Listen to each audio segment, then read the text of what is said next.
ஸ்ரீமதி பிரியம்பதா ஜெயந்த். இந்த விழாவினை திருமதி பிரியம்பதா ஜெயந்த் அவர்கள் தமிழ் தாய் வாழ்த்து மற்றும் இறைவணக்கம் பாடி தொடக்கி வைப்பார். எல்லோரையும் தாழ்மையுடன் தங்கள் இருப்பிடத்திலிருந்து எழுந்து கொள்ளுமாறு கேட்டுக்கொள்கிறோம்.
மாயம் மாசுபமிம்மா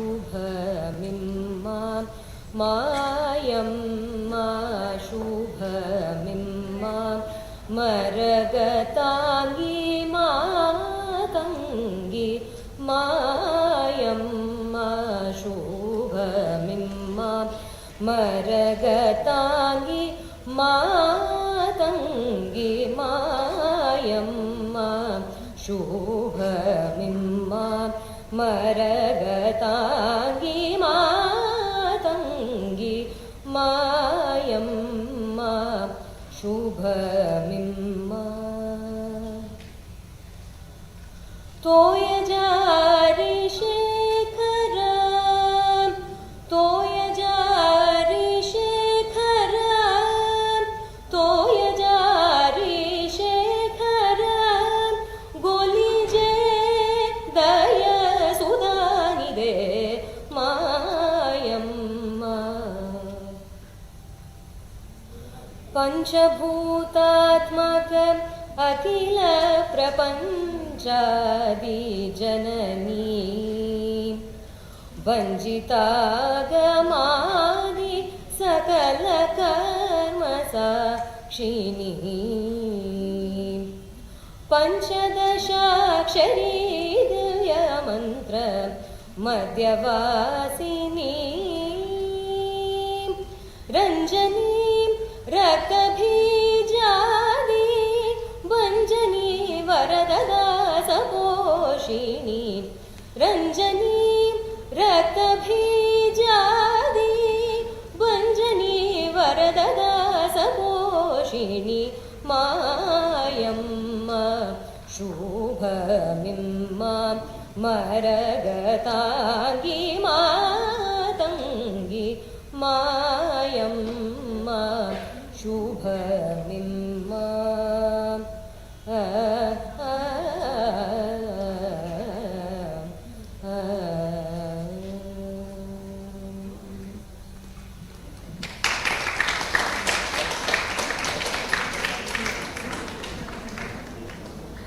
Thank you, Srimati Priyambada Jayant. As a deep-rooted practice in our culture, we evoke the blessings of the universe for this day to be filled with good and positive vibes. By lighting the traditional Kuttuvilakku, I would like to invite on stage our guest of honor for today, Tirumadi Divya Abhishek, to begin the function by lighting the lamp on the stage.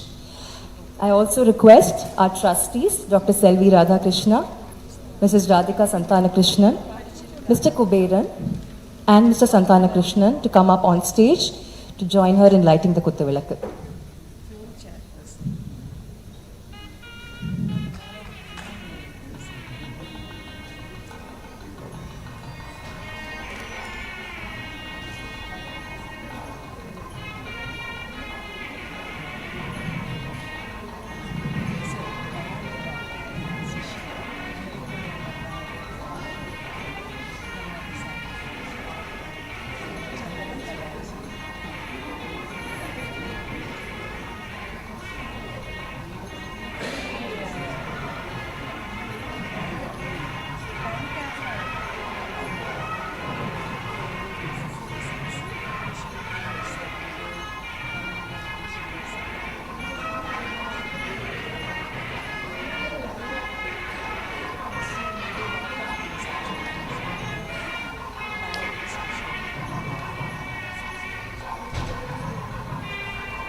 Thank you so much, everyone.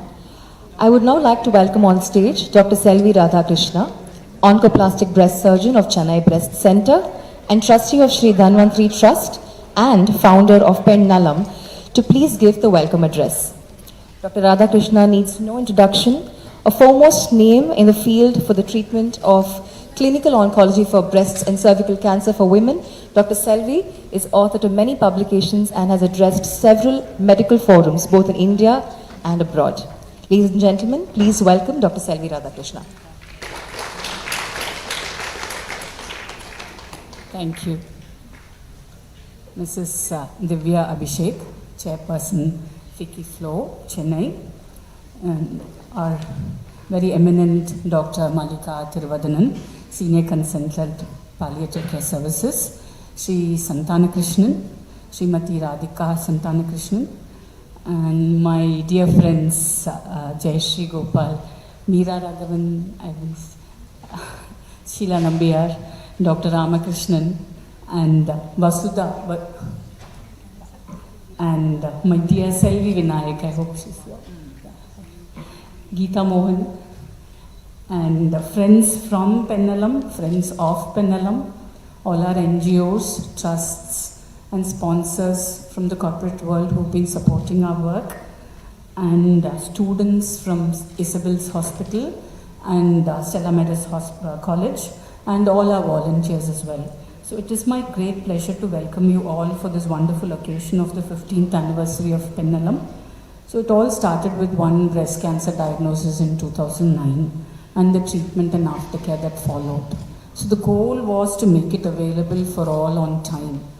And many milestones we have reached, but there is still a long way to go for a world free of breast cancer, for equitable breast cancer care, but we are on the road. So three things we have to focus along the way. One is to, first and foremost, to address lifestyle change. So lifestyle disorders contribute to 70%, of which breast cancer is also one, of all the NCDs, what we call as NCDs, non-communicable diseases, especially postmenopausal breast cancer, ER positive postmenopausal breast cancer. So as a society, we have to wake up to the damage we are inflicting on ourselves by our lifestyle. And today in our panel, our doctors will address it. And then address awareness and early detection. So we still, breast cancer is the most common cancer affecting women in India. And both men and women put together, breast cancer tops the chart. And we're still seeing women with locally advanced breast cancer. About 60 to 70% of cancers that we see day to day are all advanced. And obviously when it's advanced, the outcomes are poor. So we need to work on creating awareness amongst women, amongst the providers also. And have systems in place to offer equitable care for early detection.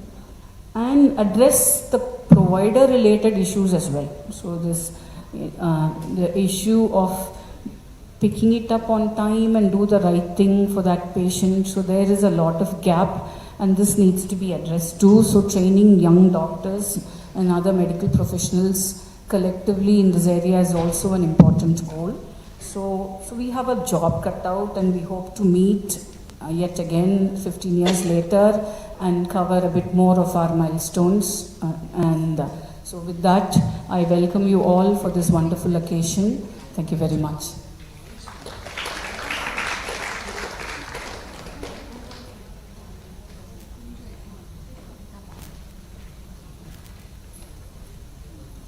Thank you so much, Dr. Selvi Radhakrishna. It has been an amazing 15-year journey at Penn Nalam, but words would not suffice to share the deep-rooted impact this initiative has had at the grassroots.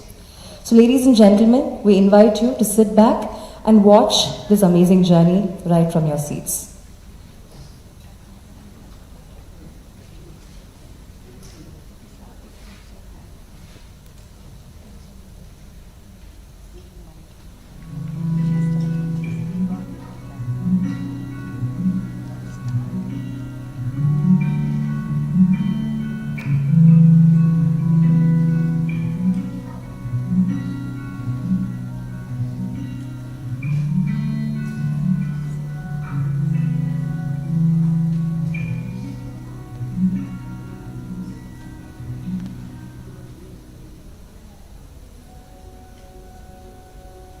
Today is just another day in Dinamala's busy life, full of action, yet she faces her day with a confident smile. Dinamala has been through a difficult year. Barely months ago, but through timely detection, received treatment and survived early symptoms of breast cancer. என்னுடைய பேர் நிர்மலா. நான் ஆசிரியர் பணியாற்றியிருந்தேன் 30 ஆண்டு காலமாக. 2020 எனக்கு மாணவர் பிரச்சனை எனக்கு தெரிய வந்தது. ஸோ அதனால் நான் பெண்ணாலம் அப்படிங்கிற அமைப்பை நான் அவங்க என்ன சொன்னாங்க, பயாசி எடுக்கணும் அப்படின்னு சொன்னாங்க. ஸோ உடனே பயாசி எடுத்து என்னுடைய இடது மாணவத்தில் ஒரு சிறிய புற்றுநோய் கட்டி இருந்தது. கல்லூரியும் நான் பண்ணேன். அட் த சேம் டைம் இருக்கிற டாக்டர்ஸு அங்கே ஒர்க் பண்ண பணியாளர்கள் எல்லாருடைய அன்பையும் பெற்று இந்த கட்டத்தை நான் வெளிவந்தேன். Just like Dinamala, over 300,000 women have benefited from Penn Nalam over these past 15 years.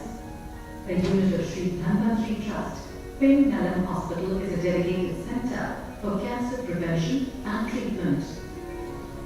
We have impacted lives of women across Tamil Nadu, Andhra Pradesh, Pondicherry and Sri Lanka. வணக்கம்மா, என் பேர் துர்கா. ரோட்டரி கிளப் வடச்சென்னை மூலயமா trust மூலயமா போய் நான் mammogram எடுத்துகிட்டு போயிருந்தேன். அவங்க பார்த்த மூலயமா பெண்கள் எனக்கு மேமோகிராம் எடுத்தாங்க. நான் 40 வயசு ஆனால் எல்லாரும் மேமோகிராம் எடுத்துக்கணும்னு சொல்லி நானும் போய் எடுத்து தான் போயிருந்தேன். ஆனால் அங்கே போனது தான் எனக்கு தெரிஞ்சு ஒரு சின்ன 0.ல கட்டி எடுத்துருக்கு. அது எப்படி கண்டுபிடிச்சாங்கன்னு தெரியல. பெண்களுக்கு தான் நன்றி சொல்லலாம். We have implemented mobile screening program to do breast, cervix and oral cancer screening in and around Chennai and Tamil Nadu. We offer different types of breast screening such as thermal imaging, eye breast scan, sophisticated 2D mammogram, pap smear and HPV for survival screening is also conducted. Women's health is the cornerstone of any society. Yet, despite strides in medical science, cancer treatment continues to pose a formidable challenge to women worldwide. This pressing issue underscores the urgent need for comprehensive care that encompasses prevention, early detection, treatment, and holistic support. I am a cancer survivor myself, and I made it my mission to educate, care, screen, diagnose, treat, and counsel women and men about positive health and cancer. As we embark on our 15th anniversary of Penn Nalam, while we have made great strides with not only numbers, wherein we have impacted lives, we have also attempted to penetrate geographies to reach out far and wide.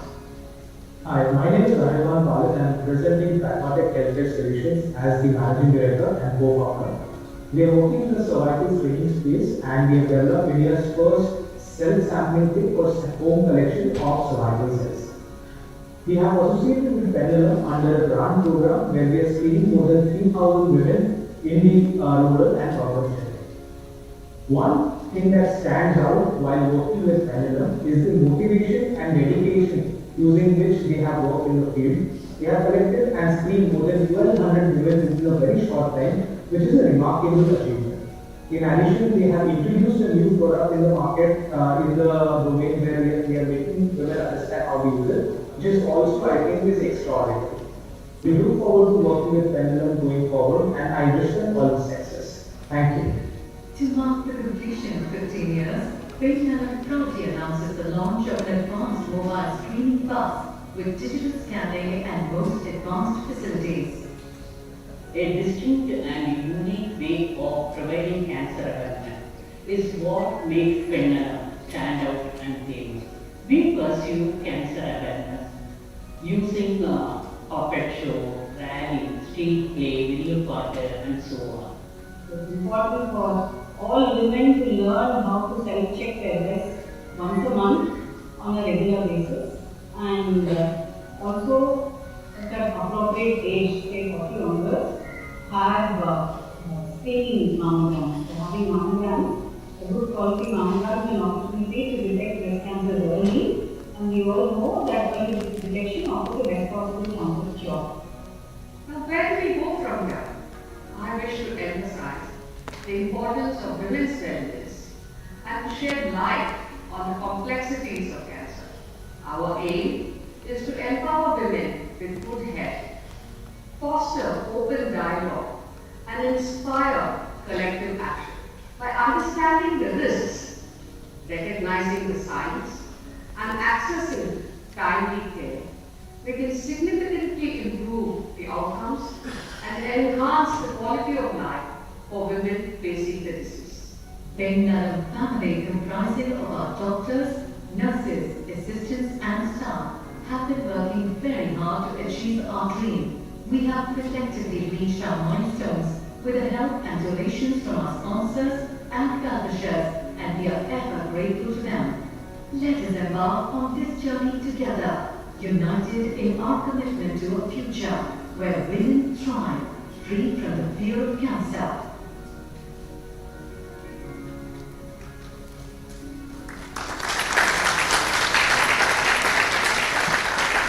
Ladies and gentlemen, please continue your big round of applause for every single person who has made this possible. Truly was a very wonderful walkthrough of a very rich milestone. To mark the completion of 15 years, Penn Nalam proudly announces the launch of an advanced mobile screening bus with digital scanning and advanced facilities.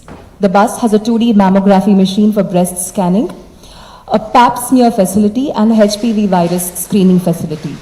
I would like to invite Tirumati Divya Abhishek to symbolically launch the film to flag off the bus on this very important day.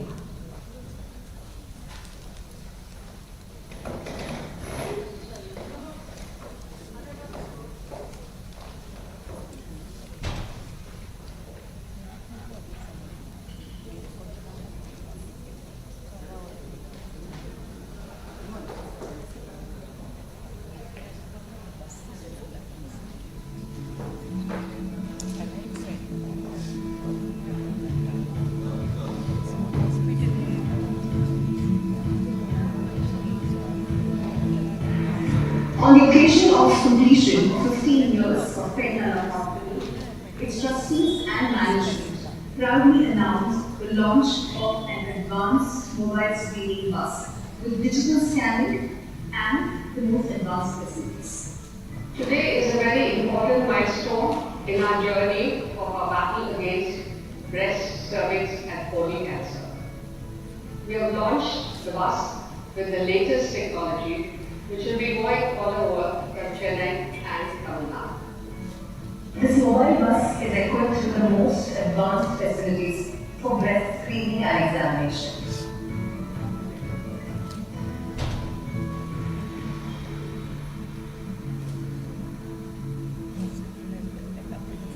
இந்த bus இன்னைக்கு போகாத இடமே இல்லை. All over Tamil Nadu நிறைய district இது போயிட்டு இருக்குது. ஏற்கனவே 14-17 டிஸ்ட்ரிக்ட் இந்த பஸ் போயிருக்குது. ப்ளஸ் ஆந்திராவுக்கு போயிருக்குது. இந்த மாதிரி நாங்கள் நிறைய இடங்களில் போய் நிறைய மொபைல் ஸ்கிரீனிங் இது பண்ணுறோம், மருத்துவ முகாம் பண்ணுறோம்.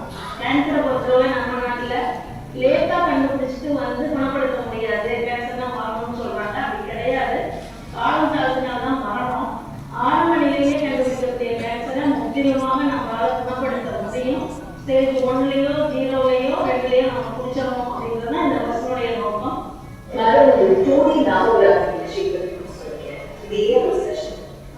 ஆக்சுவலாக வந்து பெண்களுக்கு மார்பக நோயை கண்டுபிடிக்கணும் அப்படின்னா 40 வயசுக்கு மேலே உள்ளவங்க எவ்ரி இயர் வந்து ஒரு மார்பக எக்ஸ்ரே நாங்கள் எடுக்கணும் அப்படின்னு சொல்லுவோம். நம்ம மொபைல் அந்த 2D கொண்டு வந்ததுடைய நோக்கமே என்னன்னா இன்னும் கொஞ்சம் துல்லியமாக ஹைலி அட்வான்ஸ், அதனால இன்னும் துல்லியமாக ஒரு துல்லியாக ஒரு தெரியும் ஏதோ ஒன்று ட்ரெஸ்ஸில் ஒரு சேஞ்சஸ் இருக்குன்னா துல்லியமாக கண்டுபிடிச்சு கொடுக்கக்கூடிய ஒரு டெக்னாலஜி உள்ள ஒரு எக்ஸ்ரே நாங்கள் இல்லை. இது காஸ்ட்லியர் டெஸ்ட்னு சொல்லுவாங்க, HPV பரிசோதனைன்னு சொல்லுவாங்க. அப்படின்னா இது ரெண்டுமே வந்து கருப்பை வாய் பரிசோதனை. பெண்களுக்கு வரக்கூடிய கேன்சரில் பார்த்தீங்கன்னா மெயினாக இருக்கிற பிரஸ்ட் கேன்சர் ஃபஸ்ட்டு, அடுத்து கருப்பை வாய் கேன்சர். இந்த ரெண்டு டெஸ்ட்லேயுமே வந்து என்ன தெரியும்னா மெயினான ரீசன் வந்து HPV ஹியூமன் பாப்புலமா வைரஸுடைய தொற்று. அதில் முக்கியமாக HPV 14, HPV 11 இதனுடைய தொற்றுகள் இருந்தால் பின்னாடி கேன்சர் வர்றதுக்கான அபாயம். In the past 15 years, so far we have tested 3 lakh women. After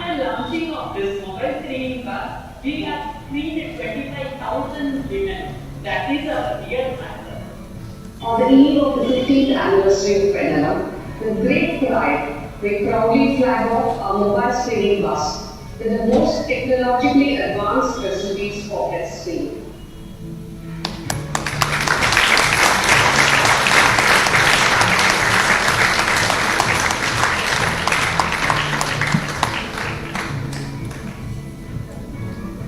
We now come to a very special segment in today's program, the launch of a book on oral cancer prevention, detection and treatment by Dr. P. Santosh Rajan, MDS.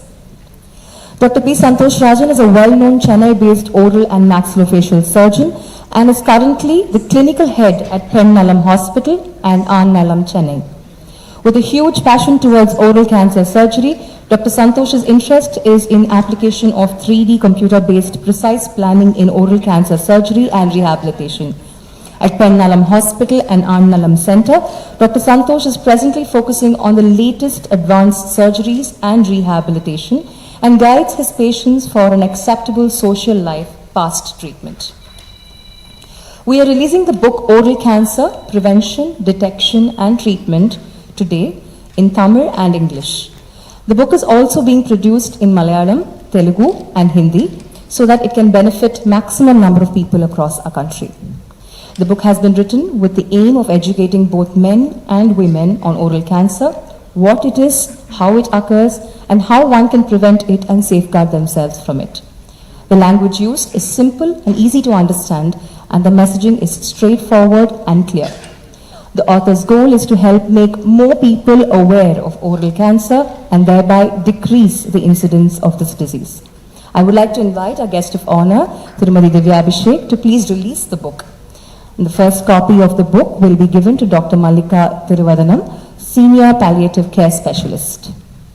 I also would like to invite on stage Dr. Santosh Rajan, Dr. Selvi Radhakrishna and Mrs. Radhika Santanakrishnan for the book release.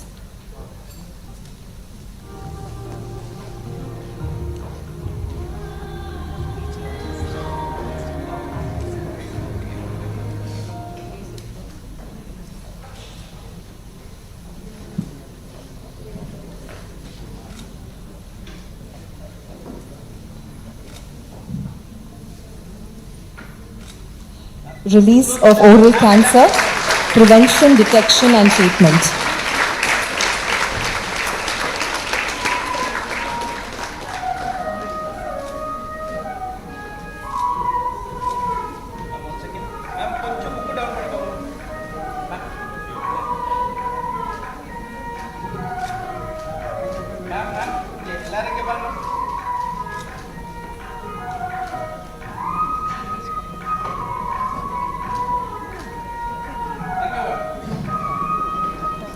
I'd like to request the members on stage to please be seated on stage. I would now like to invite Dr. Santosh Rajan to please share a few words about the book.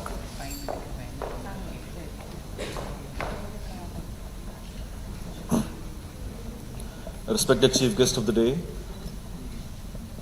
big stalwarts in the field of medicine and oncology, and my most respected Dr. Mallika ma'am, founder, trustee, Mrs. Radhika, our co-founder, friends, colleagues, a very good morning. You need a very good picture to stand from here and see the audience today, because mostly whenever we go for a function, the audience will be monotonous. But from here, when I can see doctors, advocates, NGOs, philanthropists, general public, students, nurses. I think that itself is a big success for the Pennalam, because we are unifying everybody under one banner, under one umbrella, because I think that's the point in which we have to unify everybody to fight against oral cancer. I think that itself, the audience itself is a big success for the day. Thanks ma'am for bringing up such a beautiful audience for the day. And at this outset, it gives a privilege for me to have written a small booklet on oral cancer. And what is the need for the booklet? Because I would like to give an example of COVID. Because we all know COVID came, the government had a lot of measures taken, nariya help pannalume. The main reason why everybody were able to come out of COVID, because we all knew what COVID was. COVID vanda sanitizer போடணும்னு நம்ம ஒரு auto ஓட்டுறவரோ இல்ல ஒரு layman பர்சனை கூப்பிட்டு கேட்டா கூட everybody knew what COVID was. Everybody knew how to use a sanitizer. So I felt that is the main thing we should also implement for eradicating cancer too, because everybody should know what cancer is. So unless we start knowing about something, we cannot stop it. ஒரு விஷயத்தை பற்றி தெரிஞ்சுக்கிட்டா மட்டும்தான் நம்ம அதை வந்து கட்டுப்படுத்தவோ அதை முற்றிலுமாக நம்ம வந்து எராடிகேட் பண்ணவும் முடியும். So I think that was the basis. Though in front of big stalwarts, my experience in oncology is very limited. So for the past 6 years, what all I saw in patients, ஒரு oral cancer patient வரும்போது காமனாக அவங்க சொல்கிற கொஸ்டின்ஸே வந்து எனக்கு oral cancer, எனக்கு வாய் புற்றுநோய் வருமானு எனக்கு தெரியாது டாக்டர், நான் வந்து வாழ்க்கையில் வந்து டொபாக்கோ யூஸ் பண்ணதே கிடையாது, can I get oral cancer, அந்த மாதிரி கொஸ்டின்ஸ் தான் மோஸ்ட் காமனாக patients tell me. So that was the main thing in my mind when I wrote the booklet, so that anybody who reads it, இது ரொம்ப ஒரு simple language we have written, so anybody who reads it can easily understand what oral cancer is, how it presents itself, எப்படி நம்ம அதை வீட்டிலே ஈஸியாக கண்டுபிடிக்கலாம், and அது வந்துச்சுன்னா நம்ம யார்கிட்ட போய் காமிக்கணும், எந்த டாக்டர் போய் நம்ம அப்ரோச் பண்ணணும். Because so many patients who come to a later stage, they never knew whom to go when they had an oral cancer. இப்போ நமக்கு ஜுரம் வந்து நம்ம ஜுரம் டாக்டர்கிட்ட போகிறோம், குழந்தைகளுக்குனா பீடியாட்ரிஷியன்ட்ட போகிறோம், நமக்கு வாயில் ஒரு வாய் புற்றுநோயின்னு வருதுன்னா எந்த டாக்டர்கிட்ட போகணும்னு நிறைய பேருக்கு தெரியாது. So those kind of things are addressed in this booklet. So it will be useful for everybody, and as it was already mentioned, இப்போ we are releasing in English and Tamil. கூடிய சீக்கிரத்தில் we are translating it in Hindi, Malayalam, Telugu and Kannada, so that it can reach everybody. So the more people are becoming aware of oral cancer, I think that will be the easiest way to eradicate oral cancer.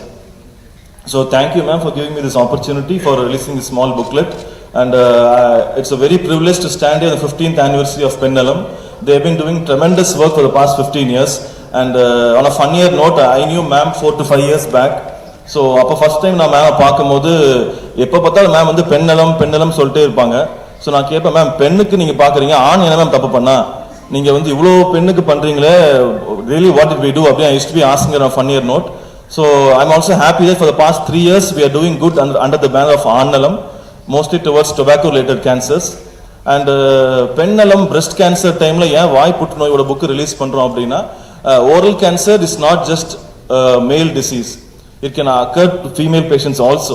There is again a big misconception among the public. வெறும் மேல் பேஷண்ட்ஸ்க்கு தானே oral cancer வரும், ஃபீமேல்ஸ்க்கு வராது அப்படிங்கிறது ஒரு misconception. So that's another reason why we are releasing this booklet in today's function, because it is not a gender biased disease. Oral cancer can come to both male and female. So I hope the book will help everybody. கண்டிப்பா வாங்கி படிங்க, and பெண்ணோடு சேர்ந்து ஆணும் நலமா இருக்கட்டும், இந்த சமூகம் புற்றுநோய் இல்லாமல் சமூகமாக மலரட்டும். Thank you ma'am, thank you once again.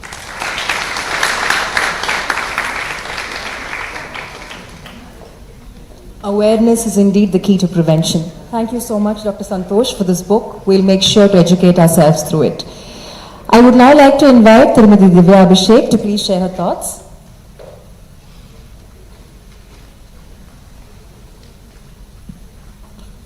Respected Radhika Santana Krishnan ma'am, Dr. Selvi Radha Krishna, Kuberan sir, Santana Krishnan sir, my dear friend Akila, Chitra Mahesh, Nagarajan sir, esteemed dignitaries on and off the dais, Malika ma'am, doctors and my dear friends.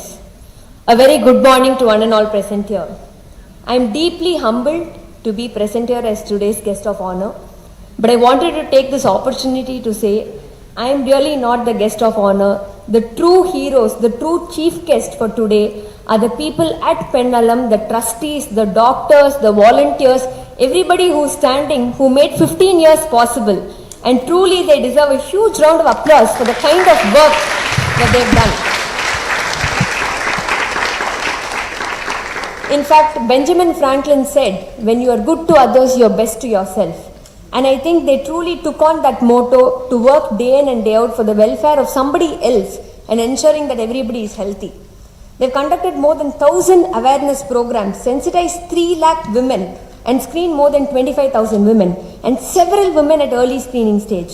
Let me tell you, for an organization to do this within such a short span of time truly shows their dedication and commitment. It is not an easy feat, and I'm very humbled to be here to preside over this. Now we are living in a world where there are WhatsApp forwards, we have Google Library, Wikipedia Encyclopedia. There is so much information on an instant basis, and sometimes it could lead to fear, misinformation and ignorance. And that's where organizations such as these come in to play a very pivotal and sheet anchor role to ensure women in rural India or even men are aware of what they need to do, what they're getting into. When I say that, it reminds me of an anecdote.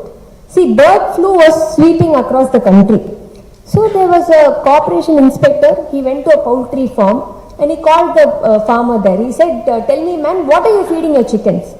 Farmer immediately said, sir, I'm giving rice, grain, wheat, everything I'm giving, sir. No, you are underfeeding the chickens, pay 1,000 rupees penalty. Then next month another inspector came, he met that same farmer, he grabbed him, he said, tell me now, what are you feeding the chicken? He said, sir, I'm feeding crushed badam, imported dhania, almonds. The chicken are very happy and eating well. No, you are overfeeding them. Pay 1,000 rupees penalty. Again this poor fellow paid. Now third month another inspector is coming because bird flu is still there.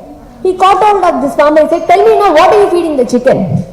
Sir, actually I am not feeding anything. To every chicken I am giving 100 rupees bata. Ade poi enna venumo saapidukku the market lende. So a lot of times, with so much information going on, it becomes very difficult for the doctors also beyond a point to tell them what to do. And that's where we have esteemed professionals here who are also there in the organization to guide all of us. And it is difficult to make them take tests voluntarily because of the fear of the unknown that comes in. And that's why when I met Radhika ma'am, I had the opportunity to understand that it goes beyond her call of duty. It is not just diagnosing someone, giving them medication, but to truly understand their emotional wellness, ensuring that they're committed to going on with the treatment, they're getting cured, and that takes a lot of effort and tremendous time. So kudos to all of you on the stage. Thank you for doing this for the society. See, when Sardar Vallabhbhai Patel was appointed as the Home Minister, he had to preside over a World Medical Conference. So the entire room was split into two. One side there is allopathy doctors, they're saying we represent true medicine, we represent. And the other side there's homeopathy doctors, they say no, we actually represent true medicine. Now Sardar Vallabhbhai Patel is a judge, he has to give a verdict. So he goes on and says, no, it is not about allopathy or homeopathy. What a patient truly requires is empathy and sympathy. And that's what one needs to give. And I truly believe that when I go through the kind of work, the impact, the passion that everyone in Pennalam and Annalam have, it is towards that empathy and sympathy of the patient, understanding them first, convincing them that it is important, and then going ahead with it. So truly, you can have 1,000 problems in life until you have a health problem, then you have only one problem. They say that when you lose wealth, you lose nothing. But when you lose health, you lose everything. And that is how important it is for us to understand how important we have to take care of ourselves. And for me to speak in this hall where we have such reputed professionals, doctors and dignitaries, it reminded me of a last scenario where a surgeon was doing his first surgery. So he finished his surgery, he comes out and he asks a nurse, eppadi pochu na, eppadi surgery panne? The nurse said, konnutenga doctor. So I don't know whether I'm, eligible to speak about medical or the terms, but I'm very happy to see the progress. All the very best to Pennalam to fight against cancer. I'm sure together we can make a difference for millions of lives. Dreams requires effortless sleep, and aim requires sleepless effort. Sleep for your dreams and wake up for your aims. It's not the years in your life that matter, but the life in your years that count.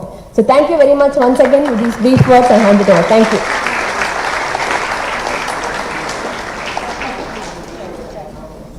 Thank you so much, Divya ma'am, for the very inspiring speech. I request you to please stay on stage for a few more minutes, along with Dr. Malika Thiruvadanam and Mrs. Radhika Santanakrishnan, and present the mementos for the long-serving staff of Sri Dhanvantri Trust. I request Mrs. Radhika Santanakrishnan to please do the honors and request our guest of honor to please give away the mementos.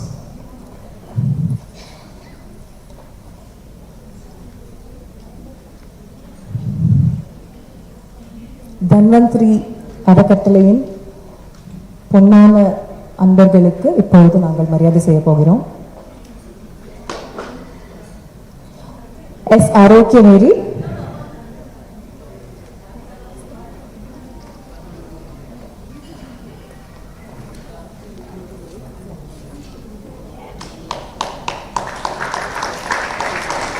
நீங்களாம் அந்த படத்தில் பார்த்துருப்பீங்க. ஏன்னா எங்கள் team வெயில் மழை இடம் இருக்கா இல்லையா அதெல்லாம் பார்த்து தான் நாங்கள் பண்ணுறோம். So please give a big applause to மேரி.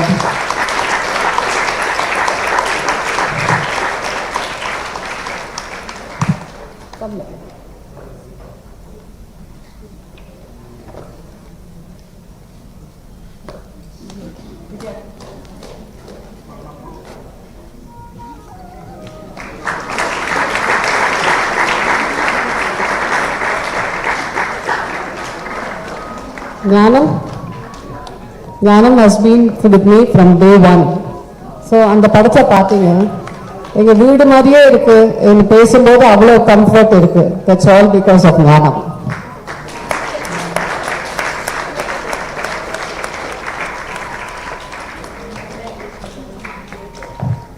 யாராவது ஒருத்தர் கத்தணும்ல ஆஃபீஸில், அதுதான் Nivetha. She is in charge of admin.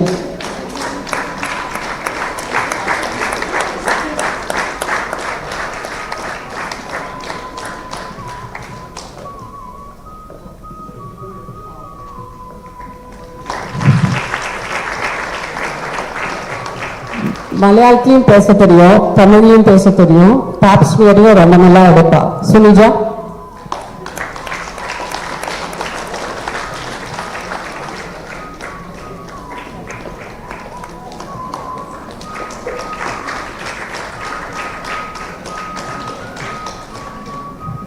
our radiographer Shakti Priya. Can you imagine, she is the mother of 2 children. Excellent radiographer.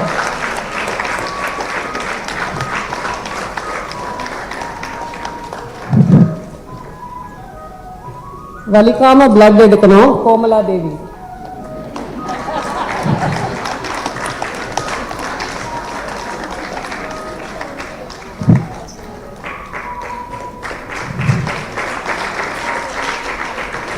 டாக்டருக்கு nurse Punitha.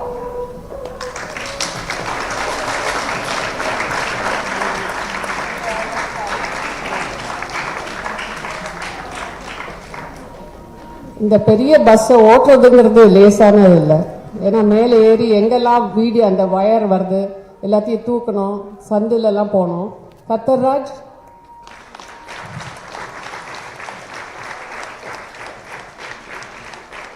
he has travelled up to Kodaikanal and gone up to Kanyakumari.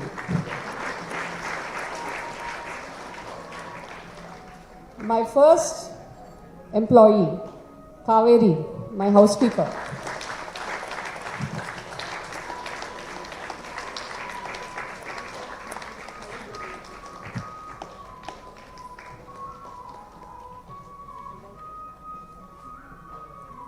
நீங்களாம் அந்த படத்தில் பார்த்தீங்க, the person with great resistance, we had to make her take the memo, and then we found that it was a positive case. She is our housekeeper, Sri Durga, and her god is Selvi.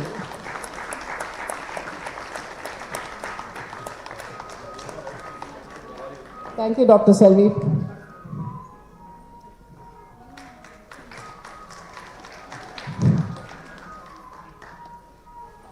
Finally, we have to honor the author, Dr. Santosh.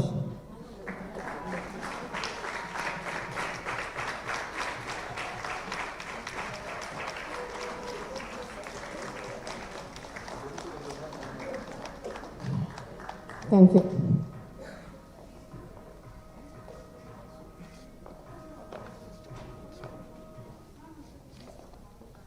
We have a very handsome Dr. Manstars, Dr. Manzoor. எல்லா காலேஜுக்கும் மன்சூர் தான் போனோம். Please Mansoor, doctor Mansoor is an oral surgeon. He just got married recently.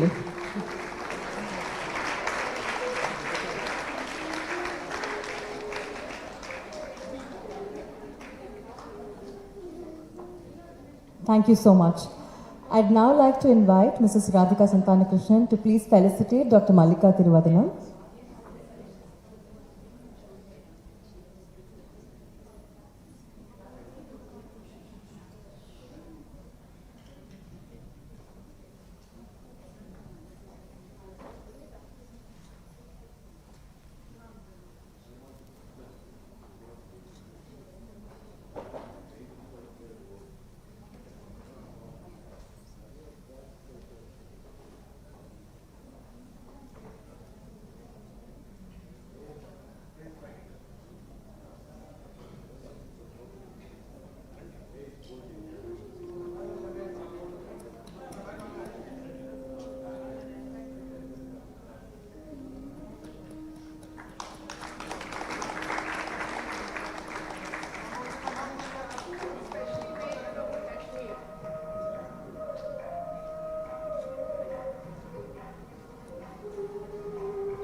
Thank you so much.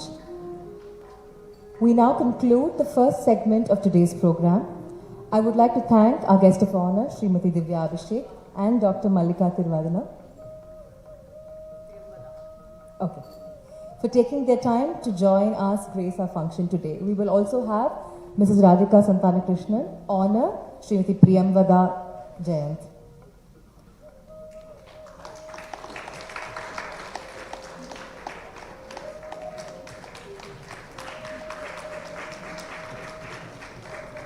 A big thank you to all you lovely ladies for joining us today on this very important occasion.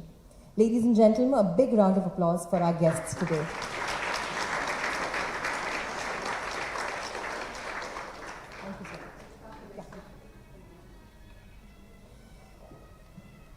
We now come to a very interesting part of today's program, a panel discussion on the topic of 40 plus healthy aging. A very relevant topic for many of us today indeed. And we have a panel of distinguished speakers. We have Dr. Meera Raghavan, a senior consultant urogynecologist, robotic surgeon, lifestyle medicine physician, and a menopause practitioner. Dr. Raghavan's special areas of interest are urogynecology and pelvic floor rehabilitation, robotic surgery, menopausal health, lifestyle medicine and gynecology and obstetrics, medical education and simulation. Dr. Meera Raghavan has affiliations with Apollo Hospitals, Chennai and the Chennai Specialty Clinic. Her goal is to ensure compassionate, comprehensive and ethical service at international standards with the patient at the heart of care. Welcome, Dr. Meera Raghavan. Next, we have with us Dr. Sheila Nambiar, a practicing gynecologist who works at Medside Healthcare, Ooty. She is also a certified fitness consultant from the National Association of Fitness Certification, USA.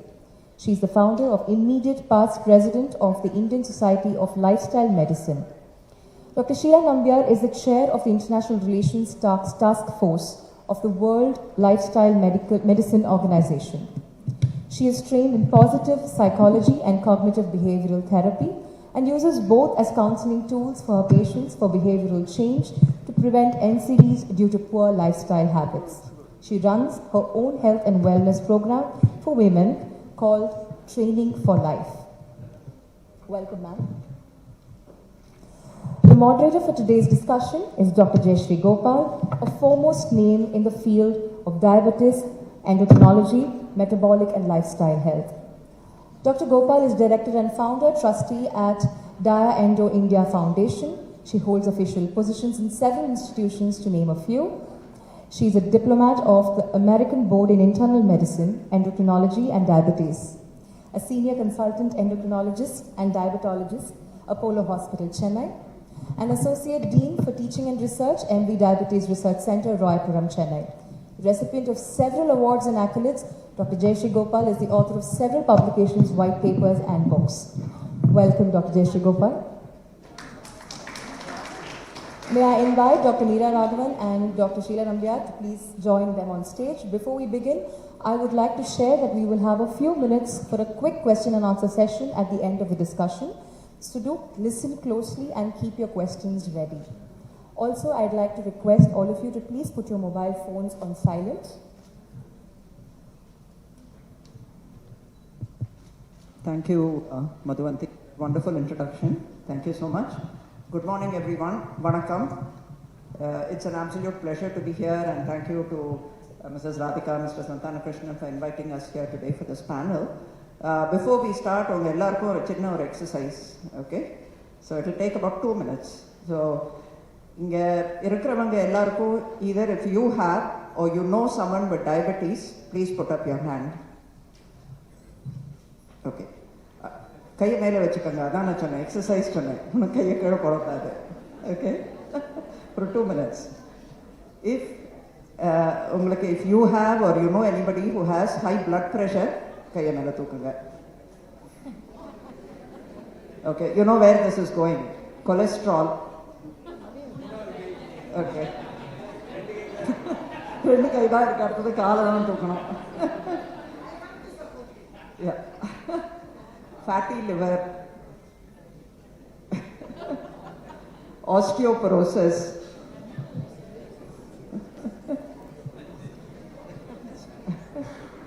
சரி, நான் younger ஜெனரேஷனுக்கு போகிறேன். ஏன்னா நான் கேட்டதெல்லாம் கொஞ்சம் older age diseases. Younger age கேட்குறேன்னா irregular periods, PCOS, நீர்க்கட்டி பிரச்சனை, ஸ்லீப்பிங் ப்ராப்ளம்ஸ், தூங்கினா சரியாக தூக்கம் வரதில்லை, தூங்கினா கொரட்டை வருது, காலையில் எழுந்தால் டயர்ட்னஸ்ஸாக இருக்குது. ஓகே, பேக்ரோ எல்லாரும் கையை மேலே ஏற்றியாச்சு. Very good. சரி, நான் எதுக்காக இதை பற்றி சொன்னேன்னா, டாக்டர் செல்வி வந்து இந்த இன்ட்ரடக்ஷனில் வந்து நான் கம்யூனிகபிள் டிசீசஸ் பற்றி பேசினாங்க. அதை பற்றி தான் இன்றைக்கி நம்ம இங்கே ஒரு டிஸ்கஷன் நடக்க போகிறது. நான் கம்யூனிகபிள் டிசீஸுங்கிறது நான் சொன்னது எல்லாமே, diabetes, cholesterol, high blood pressure, fatty liver, மற்றபடி நம்மளுக்கு ஏஜ் ஆக ஆக வரக்கூடிய எல்லா டிசீஸஸுமே, arthritis, even cancer for that matter, even depression, dementia, இந்த மாதிரி நிறைய இந்த டிசீசஸ் எல்லாமே எல்லாத்துக்கும் ஒரு மூல காரணம் இருக்கிறது. It is insulin resistance. நம்ம பாடியில் இருக்கிற அந்த இன்சுலின் சரியாக வேலை பண்ணாமல் இருக்கிறதுனால இன்சுலின் ரெசிஸ்டன்ஸ். அதுக்கு காரணம் வந்து உடல் பெருமன், பர்டிகுலர்லி நம்ம வயிற்று சுற்றி இருக்கிற உடல் பெருமன். ஸோ அந்த எக்ஸசிவ் அப்டாமினல் ஒபிசிட்டி, நம்ம இருக்கிற இந்த என்வாயரன்மெண்ட், ஒபிசோஜெனிக் என்வாயன்மெண்ட்டுன்னு, இதுதான் நம்மளுக்கு ரொம்ப பெரிய பிரச்சனை கொடுக்கறது. Before I start talking to our esteemed panelists, I just want to share some data. There was a recent study done by the team from Dr. Mohan Center here in Chennai, an all India study, where they found that in India, all states a study, 250 million people have some form of glucose abnormality. Adula oru 150 million 100 million people ku it is diabetes. இன்னொரு 150 million people க்கு pre-diabetes, risk of diabetes. அதே மாதிரி close to 500 to 750 million people in our country, 3/4, நம்ம population 1 billion நம்ம எடுத்துட்டா அதில் வந்து 3/4 of us have cholesterol problem. cholesterol. Of course பிபியும் இருக்கு, எல்லாம் நான் சொன்ன எல்லா வியாதியும் நிறைய prevalent-ஆ இருக்கு. நம்மளுக்கு அந்த அவேர்னஸ் தேவை. because we are sitting on a time bomb. Literally we are sitting. That is part of the problem, but we are sitting on a ticking time bomb which is going to affect our future generation very much so. இப்போ என்னோட நம்ம எல்லாரும் ஃபேமிலியிலுமே நம்ம பார்க்குறோம். நம்ம I have so every day people come and tell me, my father who is 80 years old, 90 years old is so healthy. ஒரு tablet எடுக்கிறாரு, sugar கண்ட்ரோலில் இருக்குது. ஏன் டாக்டர் நான் 3 டேப்லெட் எடுக்கிறேன், எனக்கு சுகர் குறைய மாட்டேங்கிறது, பிபி இருக்குது, கொலஸ்ட்ரால் இருக்குது. Because every generation is getting progressively more unhealthy. To find out how, first of all, we can improve our health, improve the health of our subsequent generations, is where we're going to have a discussion today. So let me start first with Meera. Hi Meera. So to you, what does it mean to be healthy, and how do you think we can age healthy? Thank you, and thanks Radhika ma'am for this wonderful opportunity. Aging healthy, Abdina, you should be able to do your stuff which is requirement for your daily functioning till the time you drop down dead. So உங்களோட தேவைகளை கடைசி வரைக்கும் பார்த்துக்க முடியணும் இண்டிபெண்ட்டாக, ரொம்ப dependence இல்லாமல். So எழுந்து போய் பாத்ரூம் போகிறது, நீங்களே குளிக்கிறது, நீங்களே ட்ரெஸ்ஸு போடுறது, நீங்களே சமைக்க முடிஞ்சால் சமைக்கிறது, சாப்பிட்றது, நல்லபடியாக தூங்குறது, hot food on plate. These are the things which I would suggest will be the form of health as you age. Major illness எதுவும் வராமல் படுத்த படுக்கையாக இல்லாமல் இருக்கிறது. This is what is healthy aging. And definitely அதில் ஃபிட்டாக இருக்க முடிஞ்சால், no need to reverse age, but at least ஃபிட்டாக இருக்க முடிஞ்சால் that will be great. And Sheila, what is getting old gracefully mean to you? Because you are an embodiment of that. Thank you so much, Radhika Selvi, for this privilege. I echo what Meera says. I think it can be divided into two things, your functionality and your productivity. So what she was talking about was the functionality, how we do things, how we are able to do things for ourselves with as little, trouble to the people near and dear to us. And the second thing is productivity. How productive can we be for as long as we can? And I don't mean just work, going to work to the office. you know, the wisdom that you can share with the people around you, the comfort that you can give, the emotional support. We have a role to play, because as you get older, that is our privilege. We really are privileged to be getting older. So I think we have a role to play in terms of productivity. And if you're able to accomplish both, I think we're doing a great job aging. So I was talking about, by the way, I just wanted to say Dr. Sheila is, in the introduction, Sonna Mari, a certified fitness specialist. She's also my college mate. So that's why I was saying, you know, she's the embodiment of aging, of getting older gracefully. Aging, getting older gracefully. And Meera is also very much into fitness, so and health. So it's wonderful to share the dais with both of you. Sheila, can you just tell me what are the things that practically we would need to do? See, I spoke about the obesogenic environment. Now, in the meeting, we're going to, you know, some of us are going to have lunch, right? So every day we are having this problem that our diet, we are getting, our bodies getting constantly exposed to food of different types, and food for which we don't really have to work very hard. I mean, this is the reality for, I would say, about 80% of the population. What are the practical things we can do on a day-to-day basis where we can minimize the impact of this sort of exposure to excessive calories? How can we avoid that affecting our bodies? Yeah, I think the word obesogenic environment is very, very pertinent, because we are surrounded by it. The environment encourages us to eat poorly and make worse choices. I think some of the practical things is, the first thing is the awareness of it. If we start getting aware of the fact, then you start making better choices. And in our country, one of the problems that I see most commonly in my patients, clients, is that maybe one way to go. And I think two things we can most certainly avoid, or three things, is the processed foods, the processed refined foods, the sugars, and the seed oils. I think these three things really are quite high on the list of pro-inflammatory. Dairy and all of that are all, you know, controversial. But these three things, for sure, everybody agrees. I think the diet industry or the, you know, the scientific literature on diet is very, very divided. But these three things definitely we can...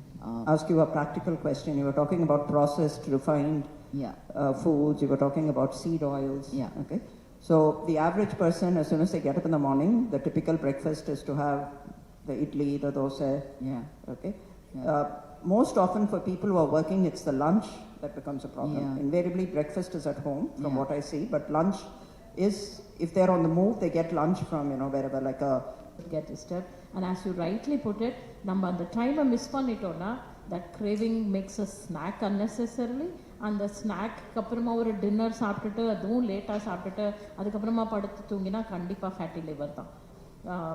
and that we can avoid. And as you rightly said, இந்த நிறைய பேர் கேட்கும் போது, இல்லை நான் ஒன்றுமே சாப்பிட்றதில்ல doctor, காத்தால் இந்த சாதம் சாப்பிடுவேன்னா சாயந்தரம் ஒரு 3 இட்லி 2 தோசை, இல்லாட்டி டாக்டர் சொல்லியிருக்கா சுகர்னால 2 chapati. I keep telling them, ஒரு cup of rice is equivalent to 1 chapati. அது கணக்கு தெரியணுங்கிறதுக்காக சப்பாத்தி சொல்லியிருக்காள் ஒழிஞ்சு, chapati is not something holy version of carbohydrate. அப்படிலாம் எதுவுமே இல்லை. It is another carbohydrate. அவ்வளவுதான். So, as Dr. Jayashree rightly put, if we keep ourselves low carb, கொஞ்ச நாளைக்கு கஷ்டமாக இருக்கும். எப்படி தயிர் சாதம் சாப்பிடாம தூங்குறேன் அப்படின்னு நிறைய பேர் கேட்பாங்க. கொஞ்ச நாள் கஷ்டம்தான், ஆனால் பழகிடும். சனி பெயர்ச்சி மாதிரி கொஞ்ச நாள் கஷ்டம், அப்புறம் பழகிடும். So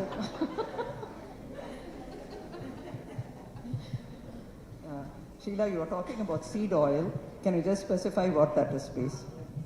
Yeah, any of these, the oils that we get now, sunflower, which has got this no cholesterol, protects against heart disease and all of that, they are really not good for our heart. They are purely refined, where everything is stripped from the seed, and then, you know, a couple of preservatives and all those things are added back.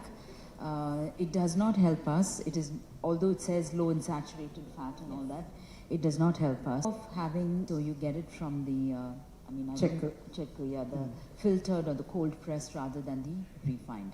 And also to add that it doesn't mean you've got to have a ton of oil. You know, small quantities go a long way. So a lot of people believe that they need a layer of oil on the gravy for it to be tasty. It's not necessarily so. So we can restrict that as well. So doctor சொல்றது வந்து seed oil versus nut oil. So இந்த advertisementலாம் பார்த்து நம்ப கூடாது. Even in the rice bran oil அதெல்லாம் எல்லாமே இந்த refined sunflower oil அந்த மாதிரி அது எல்லாமே தேவையில்லை. நம்ம ட்ரெடிஷ்னல் ஆயில்ஸ் நல்லெண்ணெய், தேங்காய் எண்ணெய், கடலை எண்ணெய். Of course use your refined oils for deep frying. Puri அதெல்லாம் பண்ணுறதுக்கு obviously you will need it. Once in a way when you want to make some fried thing use it. But நம்ம டெய்லி குக்கிங்க்கு இந்த மாதிரி இந்த நட் ஆயிலுங்கிறது தான் it's for healthier for us. And doctor Sheela சொன்ன மாதிரி avoid the refined part of it. I think another problem in our country is thinking that we are very healthy when we eat fruits. Sheila did mention fruits actually. So I actually have a problem with that, Sheila, but I'll turn to Meera and I'll ask her, what do you think about fruits? It kind of lends on to that next concept, which I have learned from my mentors as well. It's about identifying calorie dense food, calorie rare food. நம்ம சாப்பிட்ற குவான்டிட்டியும் important. அந்த குவான்டிட்டிலேருந்து அந்த food குரூப்லேருந்து நம்மளுக்கு கிடைக்கக்கூடிய gallery, இந்த ஒரு instance தான் நம்ம சம்பாதிக்கிறதுக்கும் இதுக்கும் இருக்கிற வித்தியாசம். சம்பாதிக்கும் போது we earn to spend, சாப்பிடும்போது we should spend to earn. நீ வேலை பண்ணி அதை கேலரியெல்லாம் எக்ஸ்பெண்ட் பண்ணாதான் நீ சாப்பிட்லாம். இல்லாட்டி அது பேங்க் மாதிரி ஃபேட்டி லிவரில் போய் டெபாசிட் ஆகிக்கும், கண்டிப்பாக சுகர், பிபி எல்லாமே வரும். So money is earned to spend if you're an American, but if you're an Indian, you'll invest. But this is one situation we all have to have this Taraka Mantram that we spend to earn. So calorie dense irukkiradhu enna, anything which has butter, sugar, all the simplified carbohydrates, fat, oru spoon fat le 9 calorie. So adha nanna enna kutti moru morunu dosa vaathu oru dosa da saapten, yeah, but it is calorie dense. But அதே ஒரு bowl of cucumber salad சாப்பிட்டேன், it is a bowl but it has very less calorific value. So நம்ம சாப்பிட்ற போர்ஷனை காட்டிலும் நம்ம சாப்பிட்ற ஐட்டமோட gallery value கூட இம்பார்ட்டன்ட். அதுக்காக ஒரு வாட்டி நம்ம போய் கேலரியை செக் பண்ணி எடுக்க முடியாது. That is why we have this food groups. Generally fat எல்லாம் ஹை கேலரி, சுகர் எல்லாம் high calorie with no fibre in it. அதெல்லாம் தவிர்க்கிறது better. And that is why fruitல கிடைக்கக்கூடிய sugar and calories more than what you can get in salads or vegetables. அதை விட மோசம். நான் I treat a lot of pregnant patients, I'm sure all of you agree. ஜூஸே சாப்பிட மாட்டேங்கிறா doctor. கார்த்தால ஒரு ஆப்பிள் ஜூஸ், மத்தியானம் ஒரு ஆரஞ்சு ஜூஸ், சாயந்தரம் ஒரு மாதுளம்பழம் juice. And had a tea coffee, they had maybe some whatever, maybe some sanji, yeah. And then you had two meals. You had your 11 o'clock meal and you had your 6 o'clock meal, which was perfect. அதுக்கு இப்போ ஒரு பெரிய take வச்சிருக்காங்க, intermittent fasting அப்படிங்கிற ஒரு take. அப்படியும் பண்ணலாம், எப்படி பண்ணாலும் சரி கம்மியாக சாப்பிடணும். You eat less and you eat less carbohydrate. Ultimately that is what it boils down to. So I just want to move a little bit on from diet and I'll finish the exercise and throw it open for questions. Sheila, you're a fitness expert. So where do you think we are going wrong in terms of physical activity? When do we need to start? How much do we need to do? What do we need to do? And what is exercise, first of all? Yeah, so by definition, exercise is structured, repetitive movement involving most large muscles of the body, usually prescribed for a stipulated period of time, with the objective of improving one or more health parameters. So it could be your cardiovascular health, it could be muscular strength, it could be flexibility. There's an objective, right? So it is for a period of time, it is at a particular intensity, it is given for a specific number of days, it is structured, repetitive physical movement. So it could be walking, it could be cycling, it could be swimming, it could be strength training, it could be yoga. All of these things are exercise. Basically, we use our muscles. So regular other movement that we do, now we're all just sitting, so this is not exercise, we're all sedentary.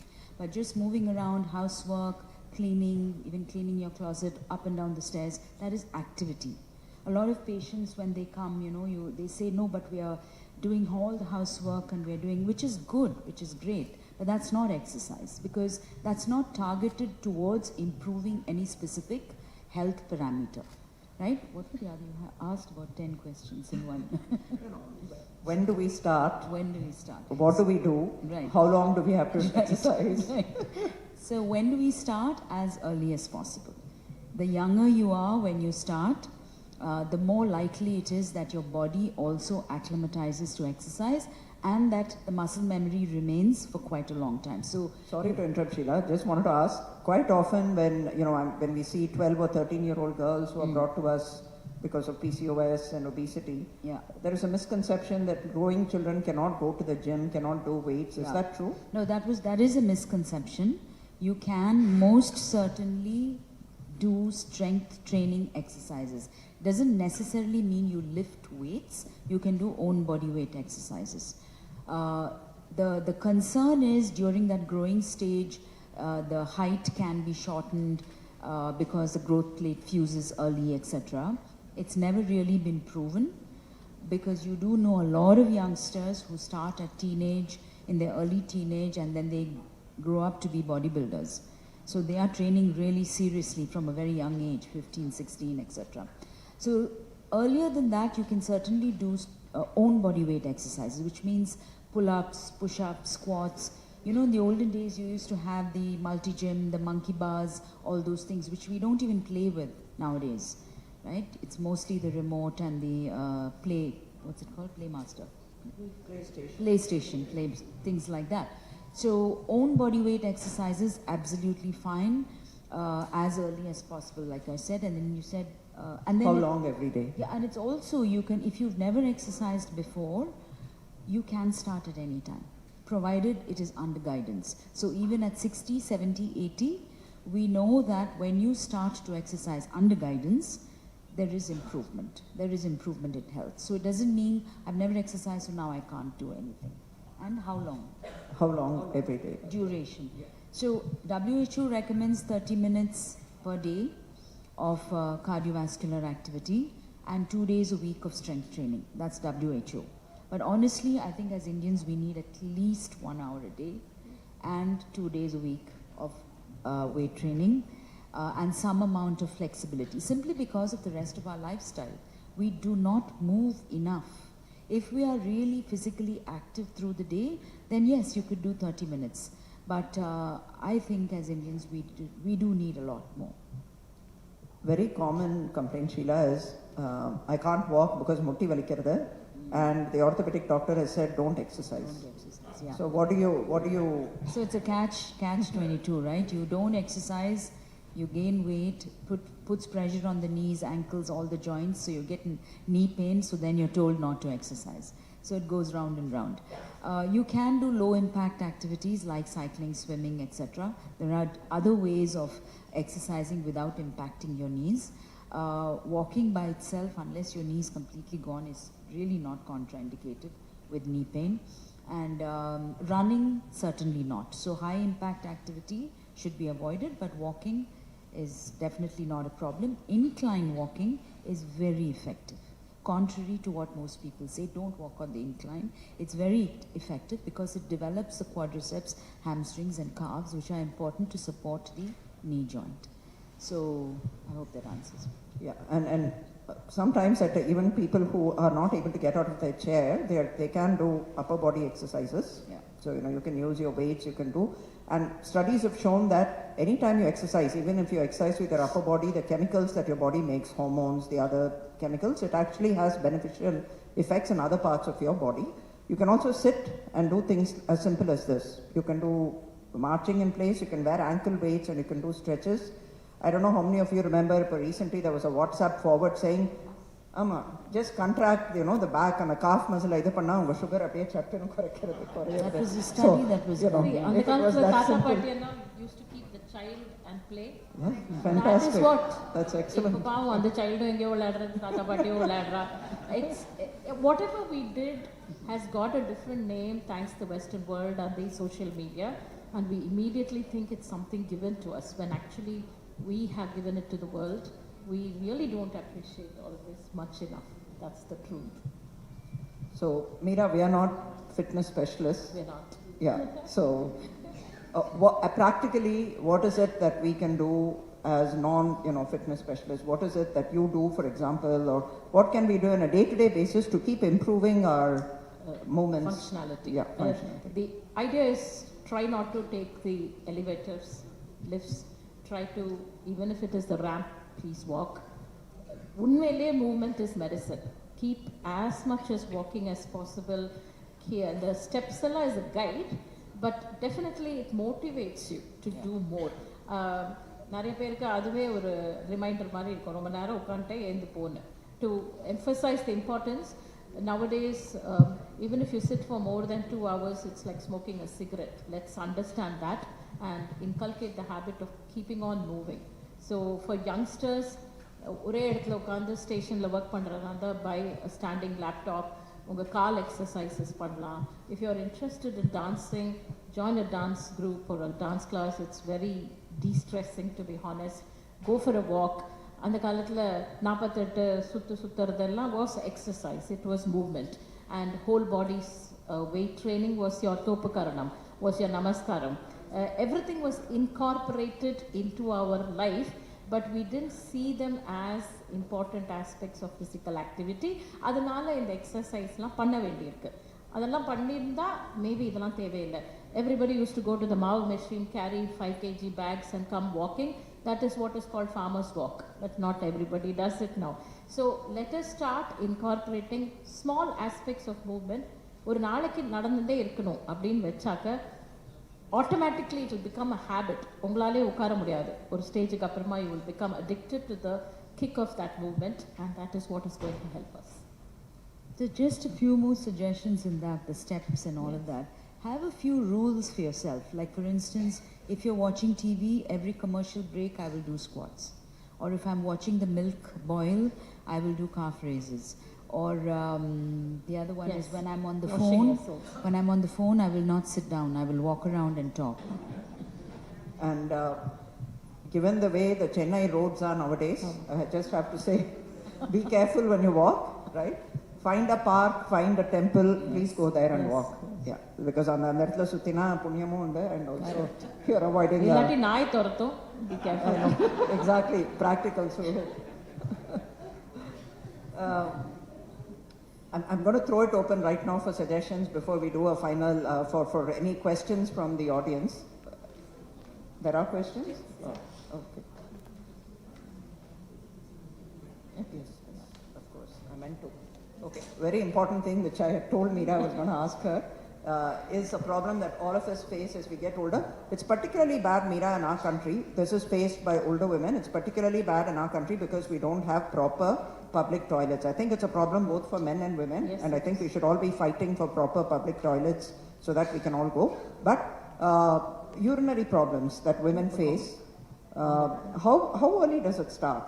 It can start as early as your teens also, because again, lack of proper hygiene in the public toilets, especially school age. They don't drink water, or they don't go to the washroom breaks because they're scared to use those toilets at school. And then it starts.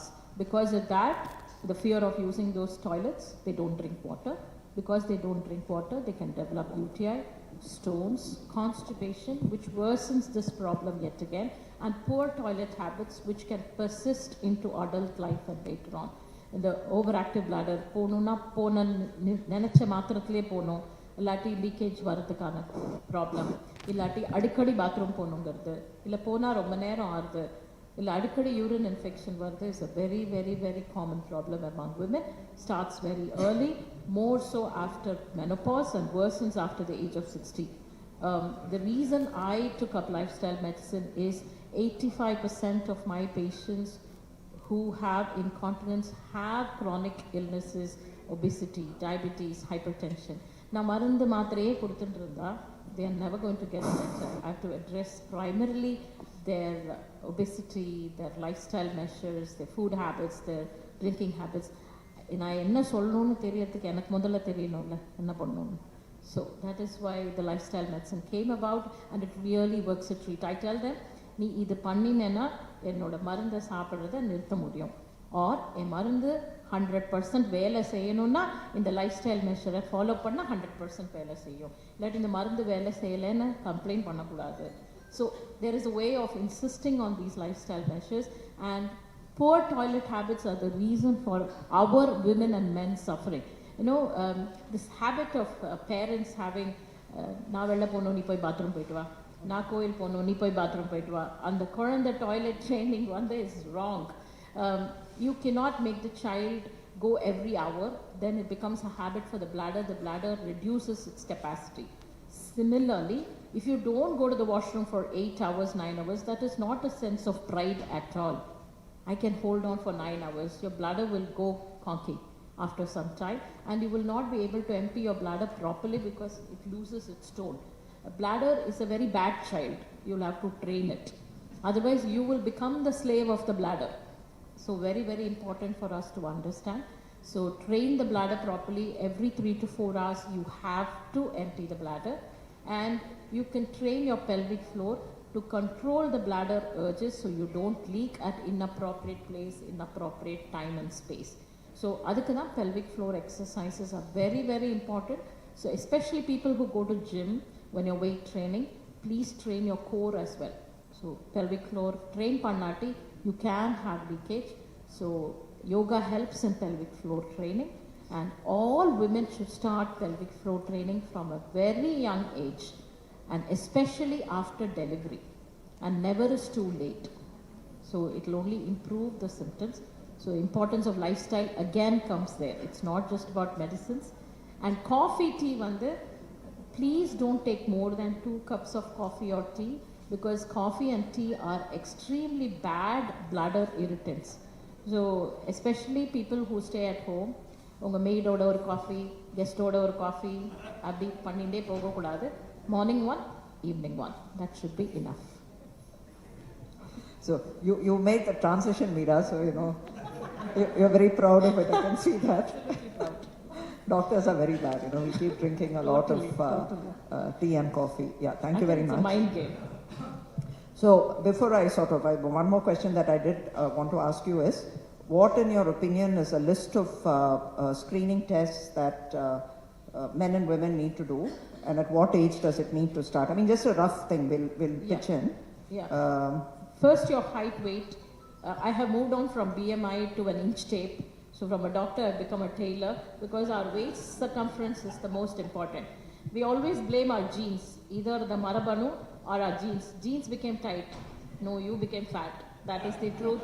So, but nevertheless, have an inch tape at home. Keep measuring around your belly button. If that is increasing, that's bad, because as Dr. Jayashree put it, our Indians have this tendency to have central fat. That is the reason for most of the problems. Scale korayati kuda, the inches koranja, that is very welcoming, that's very healthy, very encouraging. So for girls, don't get demotivated by the scales. Keep measuring yourself. If you drop through dress sizes, that is very encouraging. All bloods, urine tests to be done. Do not do it from a standalone laboratory. Appo yaar interpret pannuva the results? Ella highlight pannirukkiradhu, red irukkiradella Google panna thonum. It might not be relevant. And definitely above 40, have your scan, have your mammogram. All girls should have pap smear from the age of 21. That's a must. People forget pap smear, or they're very scared to come for a pap smear. It's a very gentle examination. It is a must. That is the only way we are going to completely eradicate cervical cancer. So please have pap smear, and all men above the age of 50 to have PSA, and go to your specialist who is going to look after you. This much is good enough as a general test list. Pap smear, how many years once? 3 years once. Now that we have HPV testing, if that is negative, every 5 years. That's good enough. And PSA testing for men? Every year. Every year? Every year. Okay. So in addition to this, I would include, what we need to check every year, starting from the age of 20, I think, yes, is your sugar, your cholesterol, your blood pressure, yearly once. Things like maybe looking for fatty liver. Sorry? Thyroid profile? Thyroid profile, probably not. Probably not. We're just going to, not going into thyroid, but all the other aspects of the metabolic syndrome. So liver function test, ultrasound abdomen, maybe about once in 2 years. After the age of 50, so women after the menopause need to get what's called a DEXA scan, a bone density test. We commonly forget it. It is part of the, like Meera was saying, it is part of the packages offered by bigger hospitals, but not these standalone labs which only offer blood tests usually. But a DEXA scan is a good way to pick up bone density, osteoporosis, or thinning of the bones and risk for fractures. Is there anything else I'm missing? I don't know. Ramakrishna. Fasting insulin levels, no use. I think a fasting sugar and a HbA1c is the best. A HbA1c is a good marker. Fasting insulin, I think you get your data. If a uric acid is slightly elevated, your AST, ALT are elevated, your ultrasound abdomen is showing a fatty liver, what more do you want to know? You know you have insulin resistance. Or like Meera said, just the waist circumference. By the way, I just want to tell you, you can all go home and measure yourselves. The recommendation for Indian women is 80 centimeters around your umbilicus, less than 80 centimeters around the umbilicus, and less than 90 centimeters around the umbilicus for men. I have less than 5% of the people who come to my clinic who have an 80 centimeters, and I'm not talking about different strata of society. I'm talking about all strata. Generally. Yes.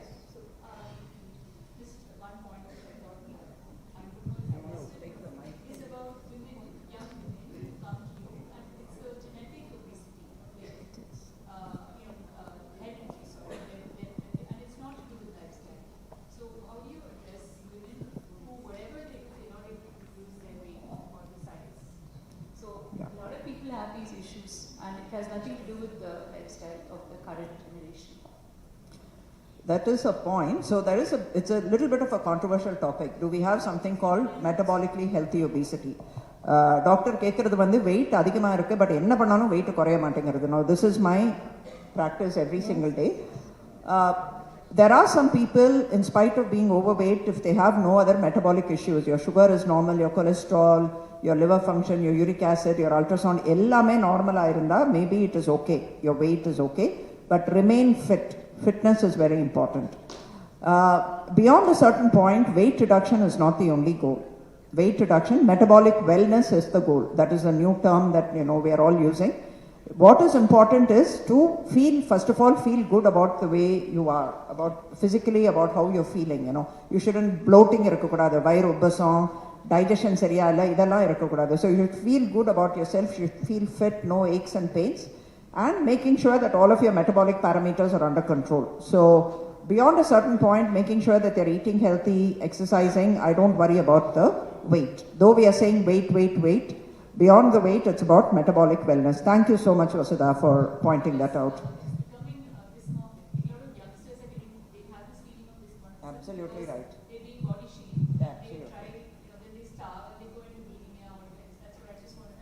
And we see this both in girls and boys. I'm seeing boys as young as 15 who come, because they need that six-pack they're seeing on Instagram, and yeah, absolutely right, yes.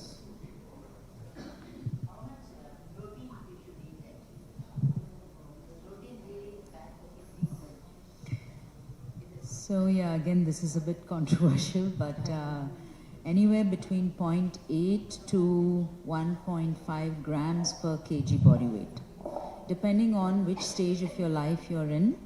And for instance, like Selvi and I were talking about just before chemotherapy, you need to eat less protein. But with age, I would recommend to go on the higher side. So 1.5 grams per kg body weight at least. And it's a myth. The protein causing kidney problems is a myth. It is a myth. What? Protein causing kidney problems? Kidney problems. Oh, kidney. Particularly if it's vegetable protein, there is no problem at all. The problem comes about maybe with animal protein. If you're consuming a large amount of, say, particularly the red meats, so things like beef and mutton and all that, in very large quantities, it will make your urea go up. But if you have normal kidney function to begin with, probably it's not going to cause. Certainly vegetable proteins do not cause a problem. Number sundal, paira, nuts, all these things are not going to cause a problem. Yeah, the reason why that kidney thing came about is whenever you have lots of animal protein, more uric acid and you can form stones. Adanala da kidney problem they told, but not just necessarily protein. Especially the artificial protein. Thank you so much. I would, as much as we do not have the heart to stop the segment, we have to conclude the segment now as we're running out of time. Please log in your questions at the front desk with your email ID and your WhatsApp number, and we will get back to you with the answers for sure. Thank you so much. And this is the wealth of information you can amass in half an hour with a panel chaired by such legendary medical practitioners. Can we please have a huge round of applause for the three of them? Dr. Meera Raghavan, Dr. Sheila Nambiar, and Dr. Jayashree Gopal. Thank you so much. We will have them felicitated right now. May I please call upon Srimati Radhika Santanakrishnan and Dr. Selvi Radhakrishna on stage to please felicitate our panelists.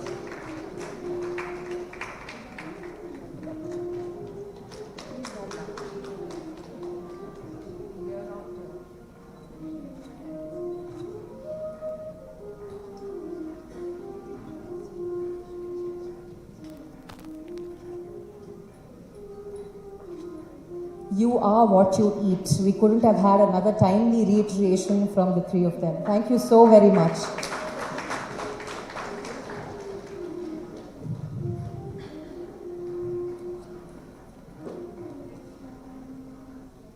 I would now like to invite Dr. Selvi Vinayak, Assistant Professor, Department of Yoga, Mahir, to give us her lecture demonstration on Yoga for Healthy Mind. Ms. Selvi Vinayak is an expert in sports physiotherapy, first aid, yoga, and antenatal yoga. She is a senior physio cum personal and rehabilitation yoga consultant in Fitness One India Private Limited. Ms. Selvi conducts pre-activity evaluation and health screening tests such as cardiovascular endurance strength, muscular strength, endurance, flexibility, body composition, amongst her other responsibilities. She also does planning of fitness modules such as fat loss, injury rehabilitation, condition-specific training, overall health enhancing, amongst other areas of diagnosis and felicitation to better our lives. Welcome, Dr. Selvi. We're really proud to have you in our midst today.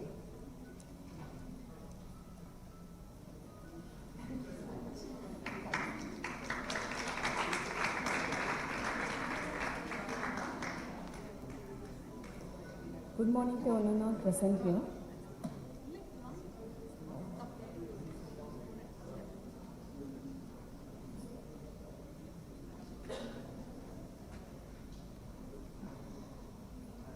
I'm Selvi Vinayak, did my Bachelor of Physiotherapy, Masters in Sports Rehabilitation, Masters in Yoga and PhD in Antenatal Yoga. So I'm going to discuss about a few day-to-day yoga practices easy to follow to keep the mind happy and calm and content. It's a very simple practice but very effective in higher central level. So now, because of social media, the awareness about physical activity is more, and everyone will see some form of YouTube and follow some physical activity on a daily basis without knowing the exact impact of it.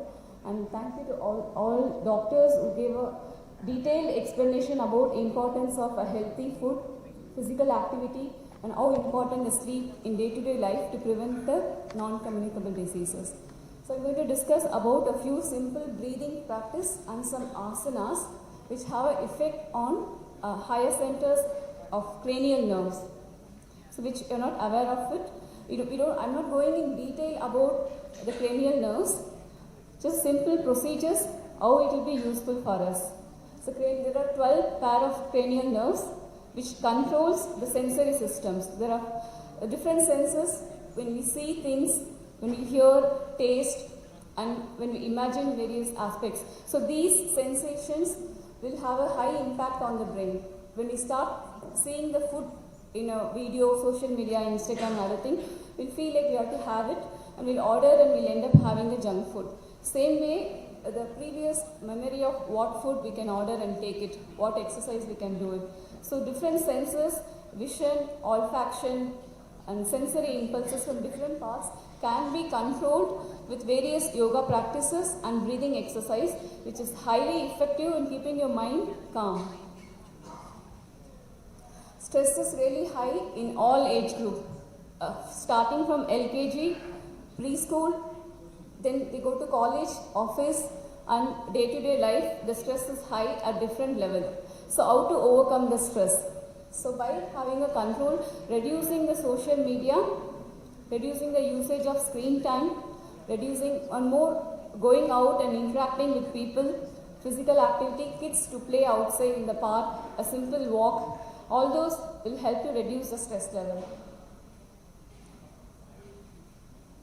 There are various research papers as proven that the yogic practices and breathing exercise, meditations, not in a higher level, in a simple form of 10 to 15 minutes a day, will improve your creativity, analytical power, and ability to solve the problem and face the problem in a better way. Improve your tolerance level. So how to work on improving the good hormones and reducing the stress hormone like adrenaline and cortisol. When you stress about some aspect, about exam, about facing a problem or any issues, when you go to a doctor, many of them they say they have white collar syndrome. When they go to a hospital, before they go for a testing, the heart rate goes up, they have a fear of what the doctor will say. So whether I'll be diagnosed with some issues or diseases, how I have to face it. So various stress in day-to-day life we face it. So how to improve your feel-good hormones of heparin, serotonin, and how to reduce the adrenaline and cortisol. This in turn helps in reducing your depression and stress level. So feel-good hormones of we start with dopamine. There are many different conditions, stress factors and depression and illness. They go for a medication which helps to increase the production of serotonin, and many sleeping disorders, they go to bed late and they have an interrupted sleep cycle that will reduce the productivity of the person. So how to improve dopamine production? Just everything involves dopamine, oxytocin, serotonin, and then endocrine hormones. These hormones can be balanced with the simple movements on your body. To start with the walking outside 15-20 minutes in a day, and gentle stretches which involves your upper body, the trunk and lower body movement. How do we activate these 12 pair of cranial nerves? Using a simple yoga poses. I just simply go through the cranial nerves. Olfactory is a sense of smell. So good smell and bad smell. And optic nerve, the vision, what we are seeing, different colors, a person, objects, the things around us will see through optic nerve.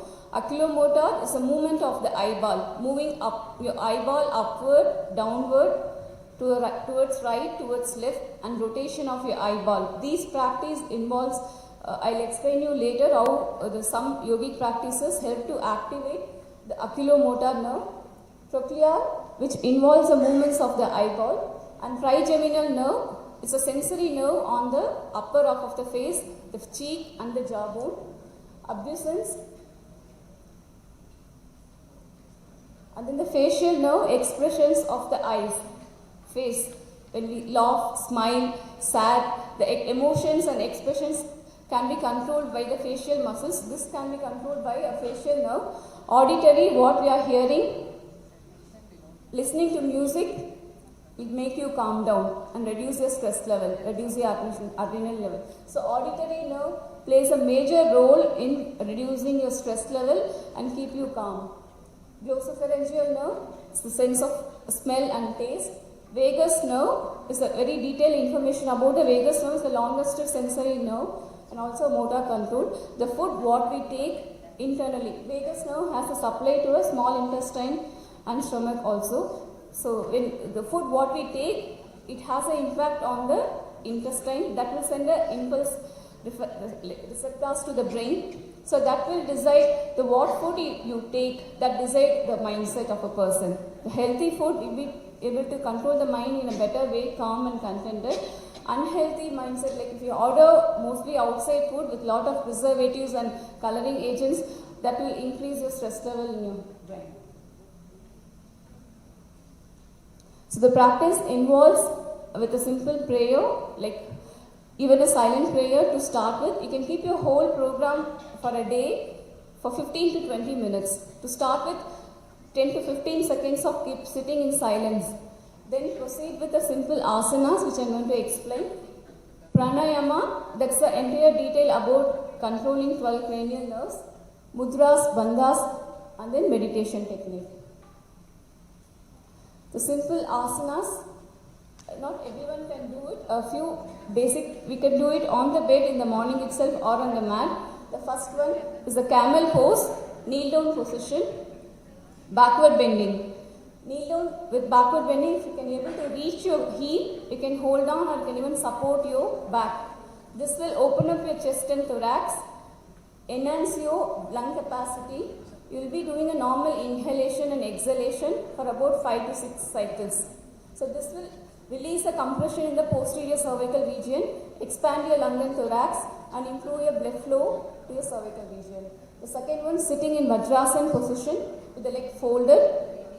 This will give a pressure on the calf muscle. Calf muscle is the second heart of the body, we say. This will enhance the venous return.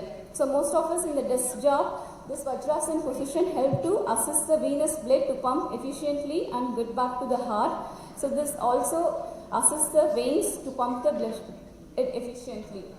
And someone have a like discomfort on the knees or the injuries, can avoid this. Then followed by Vajrasana with the backward bending position. This again with the chest opening position. Help to expand your lung and release the compression on the anterior chest muscle. Followed by the fourth one is a Sashangasana, Namas pose or Vajrasana with forward bending position. Any forward bending position or decline position improve the blood flow to the brain. So makes you calm down and feel better. The fifth one, the second row first is the mountain pose, kneel down position with the knees off the floor. The various muscle groups involved in this is stretching your hamstring, calf and improve your blood flow to your brain. Plank position followed by Rajakapotasana. Kneel down position with one leg across the chest. This helps to stretch your outer thigh muscle, reduce the compression in the sciatic nerve, and someone comes with the pain in the leg or decompression in the back, lower back and the lumbar area. The fifth one, Rajakapotasana, help to reduce the stress on the leg muscles. The last four, Bhujangasana, Salabhasana, then lifting one leg off the floor, Ardha Salabhasana and Dhanurasana. These things mainly involves with improving your digestive health. So many of us have indigestion, acidity, and that in turn affect the sleep problem. So if you can able to do these Bhujangasana, Salabhasana, the last line, Ardha Salabhasana and Dhanurasana, that will increase the blood supply to your abdomen and intestine and also for the vaginal area. This helps to improve the blood flow to the uterus. So issues related to polycystic ovaries or irregular periods. So you can practice this on a regular basis. Each pose minimum 20 to 30 seconds holding to improve the blood flow and increase the efficiency. Now the important part of the breathing technique to activate different nerves. So not going very detailed in scientific, just a simple breathing technique of box breathing, triangular breathing and rectangular breathing. So I request everyone to practice now, just 2 to 3 minutes we can try it. You can able to understand and try later. So we'll start with the box breathing. Box breathing involves with inhalation, exhalation, inhalation, exhalation. Like you have to inhale for 3 counts, hold your breath for 3 counts, exhale 3 counts, hold your breath for 3 counts. This complete one cycle. To start with 3 counts.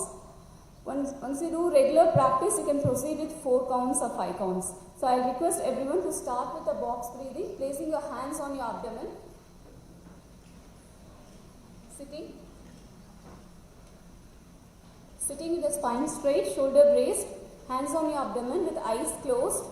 You can take a deep breathing in. 1, 2, 3. Hold your breath. 4, 5, 6. Exhale. 1, 2, 3. Hold your breath. 5, 4, 5, 6. normal breathing to relax. This is one cycle. You can try it for 3 to 5 times of box breathing for a beginner to start with. Then you proceed with a triangular breathing. Inhale for 5 counts, exhale for 5 counts. After exhalation, hold your breath for 5 counts. Then rectangular breathing. Inhalation should be 2, hold your breath for 4, exhale 2, hold your breath for 4. In all 3, we emphasize on holding your breath. So many of us can inhale for a larger quantity, but exhale to a lesser quantity, and holding capacity we do not have mostly. So that breath holding technique will have a better efficiency on a vagus nerve stimulation. It slows down your heart rate, slows down your respiratory rate, and help to calm you down. Of 5 to 6 cycles to start with. Then Brahmari Pranayama to have a calming effect on the brain again. The brain constantly receive input through the eyes, what we are seeing, hearing, touch sense, smell and taste. So in Brahmari Pranayama, we close all these 5 sensory outputs by placing a thumb on your ears, index finger on your eyes, middle finger on the nose, ring finger on the upper lip, little finger on the lower lip. We'll release the middle finger. You have to take a deep breathing in. While exhaling, you have to produce humming sound. This is one cycle. We'll repeat it to start with 5 cycles in the beginning. This with Om chanting pranayama to calm you down, to increase the vascular supply to the brain and slows down your respiratory rate and breathing rate.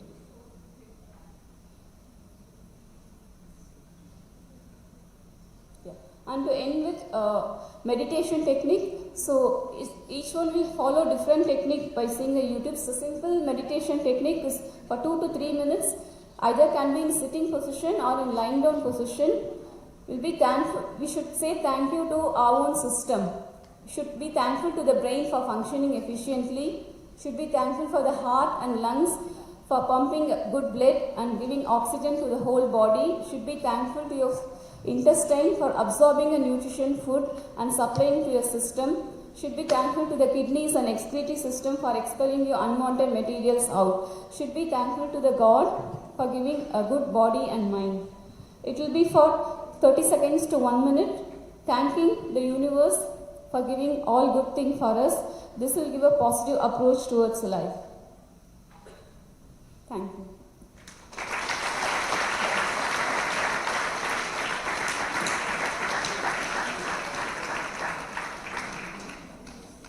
Thank you so much, Dr. Selvi, for that very enlightening presentation. I'd like Mrs. Radhika Santanakrishnan to please felicitate Dr. Selvi.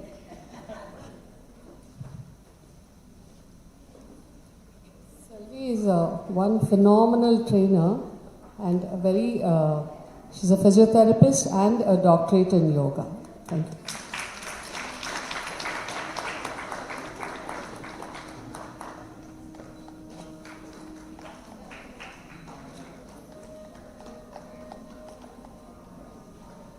Thank you so much, Dr. Selvi. We saw doctors tell us what to eat and how to move. Now coming up is a presentation on a topic that many of us want more guidance on, sleep. Dr. N. Ramakrishnan, Director of Nitra Sleep Clinic, will be speaking to us about rest, recharge, renew, strategies for improving sleep. Dr. Ramakrishnan is a healthcare entrepreneur who is American board certified in internal medicine, critical care medicine and sleep medicine. He is currently the director of critical care services at Apollo Hospitals, Chennai, and is a senior consultant in critical care and sleep medicine. He was the first board certified sleep specialist to practice in India and established Nitra Institute of Sleep Sciences in 2004. Dr. Ramakrishnan is a respected teacher and an invited speaker in several international and national medical conferences. He has also authored 4 books in Tamil for the public addressing issues relating to ICU, sleep and organ donation. We welcome Dr. Ramakrishnan.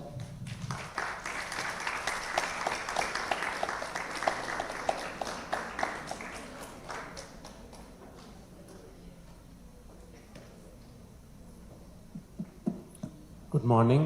Thank you for the invitation and congratulations to the Penn Nalam team on the 15th anniversary. It's a pleasure and privilege to be the odd man out. So I guess it's been a panel discussion of women speakers, so it's a pleasure to be a male speaker here. Before I start, I just wanted to ask, how many of you here think less than 4 hours of sleep is enough for you? Less than 4 hours. 4 hours, 5 hours, 6,